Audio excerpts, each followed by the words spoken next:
안녕하세요. 써니즈 오디오 채널입니다. 분명 잘못은 저 사람이 했는데 저 사람은 아무렇지 않아 보이고 나만 괴롭다고 느껴질 때가 있습니다. 나에게 심한 장난을 친 사람에게 하지 말라고 주의를 주고 나서는 이상하게 내가 더 마음이 찝찝한 느낌입니다. 잘못은 저 사람이 했는데 말이죠. 이럴 때 어떻게 해야 마음이 편해질까요?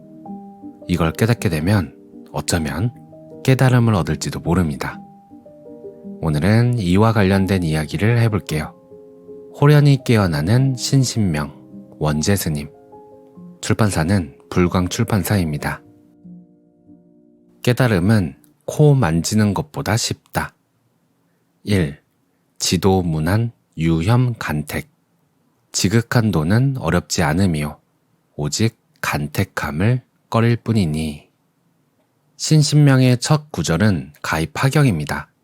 우리가 그토록 구하려고 노력하는 도, 즉 궁극에 이르려는 깨달음이 어렵지 않다 말하고 있기 때문입니다. 도 깨닫기는 세상에서 가장 어려운 일일터인데 승찬 스님은 지극한 도가 도리어 어렵지는 않다 말합니다. 그런데 이러한 말은 비단 승찬 스님만 언급한 것은 아닙니다. 무릇 여러 선사들도 도 깨닫는 것을 두고 세수하다가 코 만지는 것보다 쉽다고 비유했던 것입니다. 중국 당나라 시대에 대주 해해 스님의 법력이 널리 퍼지니 원율사가 찾아와 이렇게 물었습니다. 화상께서는 수행할 때 공력을 들이십니까? 네, 공력을 드립니다. 어떻게 공력을 들이십니까? 배고프면 밥 먹고 피곤하면 곧 잠을 잡니다. 모든 사람들도 그렇게 합니다. 그러면 모든 사람들도 스님처럼 공력을 들인다고 할 수 있겠네요? 그렇지 않습니다. 그들은 나와 다릅니다. 어찌하여 다르다고 하십니까? 그들은 밥 먹고 있을 때 먹지 않고 쓸데없는 생각을 하고 또 잠을 잘 때도 자지 않고 이런저런 꿈을 꿉니다. 그러니 나와 같지 않습니다. 이처럼 도를 깨달은 선사들은 도를 행하는 것이 일상생활을 하는 것처럼 무척이나 쉽다고 이야기합니다. 그러나 조건이 있습니다. 다만 간택만 하지 않으면 될 뿐입니다. 간택에서 간은 구분해서 버림을 뜻하고 택은 골라서 취함을 뜻합니다. 그렇게 간택은 취사의 의미입니다. 취사하는 중생의 마음만 없다면 도는 어렵지 않게 구현된다는 것입니다. 그렇다면 과연 무엇을 취사하지 말아야 한다고 말하는 것일까요? 내가 무너지면 허공이 열린다. 2. 단막증의 통연 명백. 미워하고 사랑하지만 않으면 통연이 명백하니라. 그것은 바로 증애심입니다. 미워하고 사랑하지만 않는다면 통연이 트여 명백해진다는 것입니다. 그러나 이 구절에서 중요하게 다뤄야 할 부분이 있습니다. 승찬 스님은 증애심을 예로 들었지만 이는 비단 미워하고 사랑하는 마음만을 뜻하지는 않는다는 것입니다. 우리의 마음에는 수많은 분별심이 존재합니다.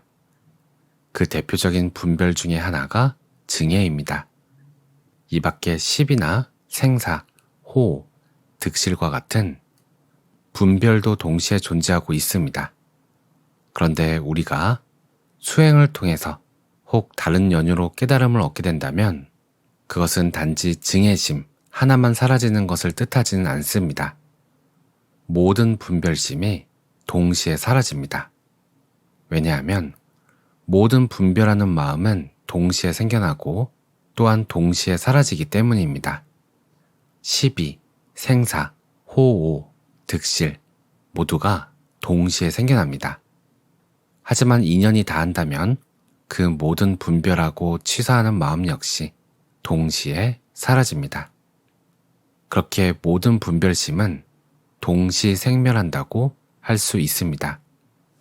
이 구절에서 승찬 스님은 단지 증애심 하나만 언급했을 뿐이지만 그것은 우리 중생이 가지는 분별심의 대표적인 예시일 뿐입니다. 그러나 우리가 마음을 환히 열어 진정한 깨달음에 들어간다면 그땐 증예심만 아닌 시비심, 생사심, 호오심 등 모든 분별심이 동시에 사라지게 됩니다. 이와 관련해 오래된 과거 경험을 꺼내보도록 하겠습니다. 대학 시절 유쾌하지만 유독 장난기가 많았던 한 친구가 있었습니다. 친구는 사람들에게 종종 고약한 장난을 쳤는데 그것은 사람들 등 뒤로 몰래 다가가 양쪽 겨드랑이에 손을 집어넣고 놀라게 하는 것이었습니다. 저뿐만 아니라 많은 사람들이 친구의 장난에 화들짝 놀란 적이 많았습니다. 그렇게 몇 차례 친구에게 장난질을 당하다 저는 정색하고 친구에게 경고했습니다. 다시는 이런 장난 치지 마라. 그러나 친구는 경고에 아랑곳하지 않고 그냥 씩 웃어 보일 뿐이었습니다. 그런 뒤 친구가 한 말은 정말 가관이었습니다. 이러다 사람 치겠네? 친구의 거듭된 장난에 화가 이미 머리 끝까지 치민 상황이었습니다. 친구에게 경고하는 저의 표정도 분명 일그러져 있었지만 친구는 도리어 비웃었습니다. 마음 같아선 주먹으로 한 대 치고 싶었지만 자존심 때문에 그럴 수도 없었습니다. 사과하고 용서를 구해도 시원찮을 판에 친구는 되레 저의 반응을 비웃으며 아무렇지 않게 자리를 떠났습니다. 이때부터였습니다. 친구는 이후로도 다른 사람들에게 계속 장난을 치며 아무렇지 않게 지냈지만 저는 그러지 못했습니다. 저를 비웃고 떠나간 친구의 말투와 표정이 마음속에 묵직한 바위처럼 남아 있었습니다. 그런 친구의 모습과 말이 떠오를 때마다 마음은 이를 데 없이 심란해졌습니다. 왜 그런 것일까? 잘못은 친구가 저질렀건만 괴로움은 제가 느끼고 있었습니다. 아무리 돌이켜보아도 저에겐 잘못이 없었습니다. 심한 장난을 쳐서 문제를 일으킨 것도 친구이고 사과를 하지 않은 것도 친구이며 정당한 요청을 비웃은 것도 친구였습니다. 모든 잘못은 친구가 저질렀습니다. 그런데 어떠한 잘못도 없는 제가 계속 고통 속에서 허덕이고 있었습니다. 왜 이럴까? 이후로도 친구는 여전히 해맑은 모습으로 다른 사람들에게 똑같은 장난을 치고 있었습니다.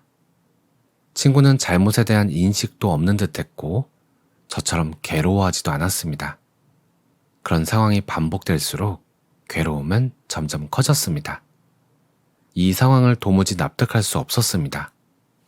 잘못한 사람은 아무렇지도 않고 도리어 아무런 잘못이 없는 제가 괴로운 이유를 알지 못해 심란한 날들이었습니다. 그렇게 사흘이 흘렀습니다. 마음은 심란함을 넘어 머리가 부서질 것 같은 두통으로 이어졌습니다. 식당에서 밥을 먹어도 수업을 들어도 사람들과 이야기를 나누어도 잠을 자려 침대에 누워도 이 의문은 머릿속에서 떠나질 않았습니다. 그렇게 해결의 실마리가 전혀 보이지 않는 의문을 온종일 끙끙 끌어안고 지내다 보니 너무 힘들었습니다. 음악을 듣거나 영화를 보면서 고민을 피해보려 했지만 이 또한 마음대로 되지 않았습니다. 그렇게 풀리지 않는 의문에 완전히 사로잡힌 채 더욱 큰 고통과 혼란 속으로 빠져들었습니다. 그러던 어느 날이었습니다. 수업 준비를 하며 집어든 책이 툭 펼쳐지며 하나의 문장이 눈에 쑥 들어왔습니다. 그것은 단 한 문장이었습니다. 하지만 그것은 어떤 깊은 깨달음의 경종처럼 제 몸을 관통하며 울렸습니다. 머리와 가슴이 동시에 텅하니 비워지며 지난 며칠간 머릿속을 떠나지 않던 이 지독한 의문이 한순간에 무너졌습니다. 그렇게 저는 세상과 한 통이 되어버렸습니다. 강의실로 향하다 바라본 하늘은 이전과 달랐습니다. 지난 사흘간 풀리지 않는 의문으로 고통스러웠던 시간과 고민들은 아무것도 아니라는 듯 하늘은 그토록 투명하고도 환하게 열려 있었습니다. 마치 처음부터 그랬다는 것처럼. 하늘은 그렇게 무한으로 펼쳐져 있던 것입니다. 그렇게 이전과 다를 바 없지만 전혀 다른 세상이 눈앞에 펼쳐져 있었습니다. 그리고 이러한 경계로 이끈 단 하나의 문장은 다음과 같았습니다. 모든 고통은 집착에서 생겨난다. 너무나도 단순하고 분명한 이 한 문장이었습니다. 어찌 보면 특이한 것도 없었습니다. 부처님의 가르침인 사성제를 공부한 사람이라면 이미 누구나 알고 있는 내용이었기 때문입니다. 하지만 세상에서 가장 먼 거리는 머리에서 가슴까지의 거리라고 했던가요? 머리로는 이미 알고 있는 내용이었지만 가슴으로 받아들이지는 못했던 그런 깨달음이었습니다. 어쩌면 사흘간의 지독하고 혼란스러웠던 고통은 이 문장 하나를 온전하게 받아들이기 위한 준비 과정으로 필요했던 것인지도 모릅니다. 머리를 뚫고 가슴을 관통해서 전체로 살아나기 위해 고통은 그렇게 앞서서 찾아오는 것인지도 모릅니다. 과연 그랬습니다. 고통은 시비에서 오는 것이 아니었습니다. 시비에 집착하는 그 마음에서 오는 것이었습니다. 제가 그랬습니다. 고통스러운 사흘간 어리석은 확신에 갇혀 있었습니다. 잘못은 명백하게 친구에게 있었고 저에겐 아무런 잘못이 없다고 믿었습니다. 친구의 행동과 태도는 그릇되었고 이와 반대로 저의 요청이나 태도는 언제나 정당했습니다. 객관적인 관점으로 보더라도 그 누구나 저와 똑같은 견해로 바라볼 것이라 확신했습니다. 그러나 저는 헛똑똑이었습니다. 모든 것을 살폈다고 생각했지만 내가 옳다고 믿는 이 완고한 집착을 보지는 못했던 것입니다. 옳다는 생각에 매몰된 나머지 이 옳음에 한없이 집착하고 있는 자신을 놓치고야 만 것이었습니다. 시비심은 곧 증예심이기도 합니다. 내가 옳다는 생각으로 인해 상대방을 지독하게 미워하는 결과를 초래하기에 그렇습니다. 시비에 대한 집착도 그러하지만 증예에 대한 집착 역시 한없이 괴롭습니다. 그러나 간과하지 말아야 합니다. 나의 옳음이나 나의 미움도 집착이 되는 것이지만 옳음이나 미움 역시 나에게 달라붙어 있는 생각과 감정이라는 사실을 말입니다. 옳음과 미움은 인연 따라 오갈 수 있겠지만 근원으로서의 나는 여전히 견고합니다. 우리가 옳음이나 미움에 대한 집착 때문에 괴로움을 느끼는 것은 당연한 사실입니다.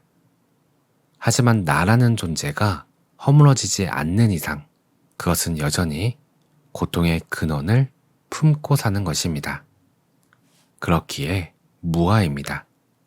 고정된 실체로서의 자아란 없습니다. 부처님은 사성제의 진리와 함께 무아라는 법의 도장을 명확하게 내보였습니다. 하지만 우리가 나에게 고정되고 나라는 실체에 매여 있다면 분별심은 시비나 증예, 생사, 호오, 득실 등과 같이 여러 경계와 상황으로 모습을 바꾸어가며 고통을 찾아올 것입니다. 내가 고정된 실체로서 존재하는 이상 결코 끝나지 않을 고통인 것입니다. 그런데 우리가 무아를 체득한다면 증예심이 사라진 깨달음으로 들어서게 됩니다. 승찬 스님은 이런 깨달음의 경지를 통현명백이라 비유하였습니다. 통현은 막힘이 없이 환히 트임을 뜻하고 명백은 분명하게 드러난다는 뜻입니다.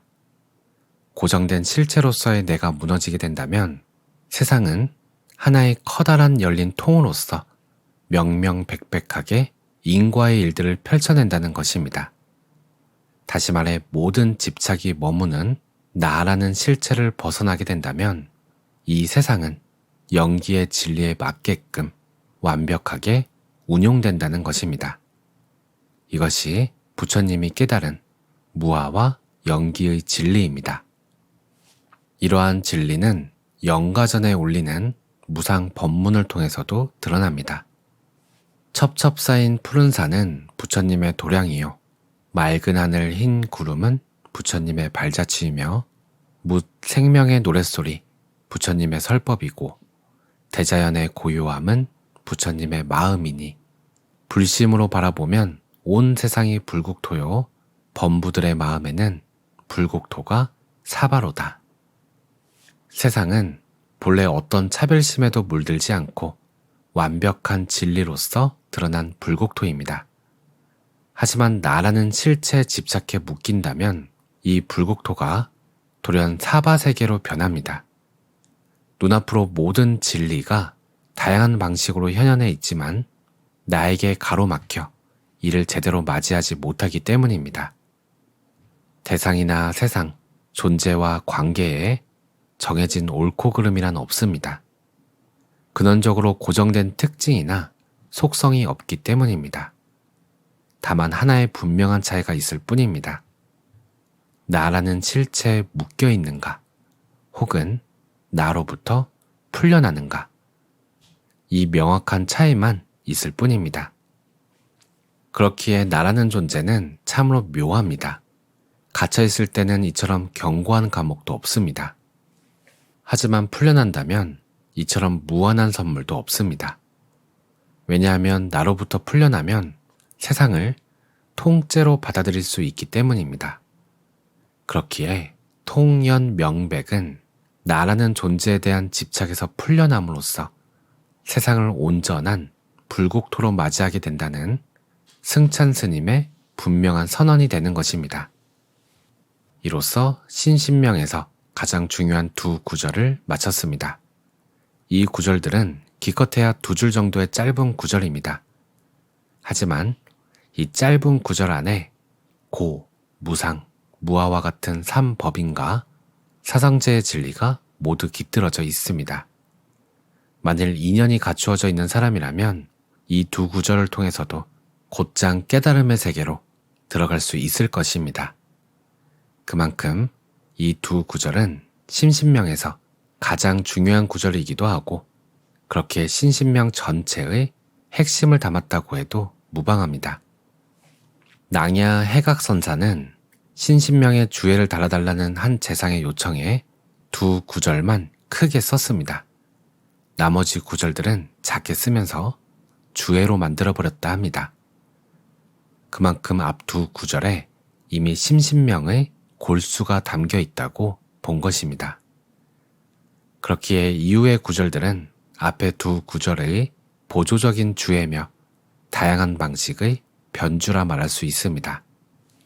이러한 관점으로 보자면 앞으로 나오게 될 신신명의 구절들이 어떠한 방식으로 이 두 구절이 함축한 골수를 다양한 방식으로 펼쳐내고 있는지 살펴보는 것도 신신명의 묘의를 음미해보는 재미가 될 수 있겠습니다. 오늘 내용은 여기까지입니다. 고민으로 괴로운 날을 보내다가 고민이 한순간 풀리는 순간이 간혹 있어요. 그때 머릿속이 생각들로 가득했다가 한순간 생각들이 사라지는 경험을 하게 됩니다. 이때 안도감과 기쁨이라는 표면 아래에 늘 있었던 거대한 고요를 만나게 되는데 이것도 잠시뿐 다시 새로운 고민과 문제들로 늘 함께할 것만 같던 고요는 가려지고 말죠. 그것이 반복되며 살아갑니다.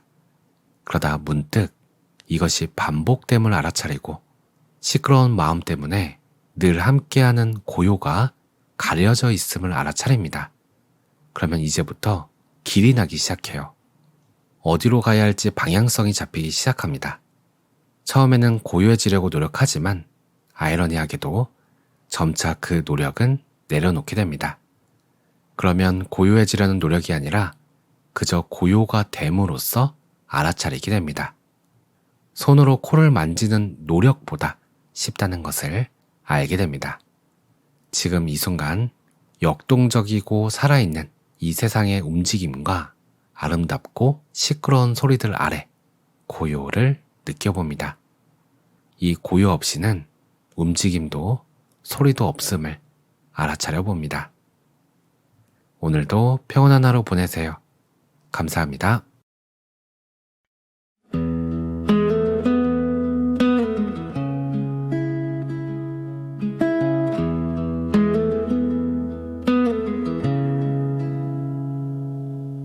넌 장난처럼 웃고 툭 던진 그 말 가시가 되어 박힌 건 나였을 뿐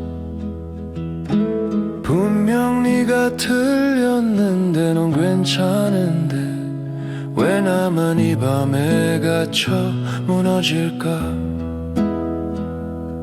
나는 옳다는 무거운 바위 그 아래 웅크린 내 그림자 머리가 깨질 듯 아파오던 그때 낯선 문장 하나가 스며와 호련히 깨어난 한 줄의 속삭임 모든 아픔은 꽉 쥔 손에서 핀다. 미워하고 사랑하던 그 마음을 놓아버린 순간 텅 빈 가슴에 하늘이 열려 고만지는 것보다 더 쉬운 그 길 좀 과시름을 고르던 내 습관 그저 바라볼 뿐 머물지 않으면 세상은 처음부터 완벽한 그림 호련히 깨어난 한 줄의 속삭임 모든 아픔은 꽉 쥔 손에서 핀다. 미워하고 사랑하던 그 마음을 놓아버린 순간 텅 빈 가슴에 하늘이 열려 나라는 견고한 감옥이 무너진 곳에 시비도 득실도 없는 바람이 불어 시끄러운 소리 아래 늘 거기 있던 투명한 고요 그게 나였어.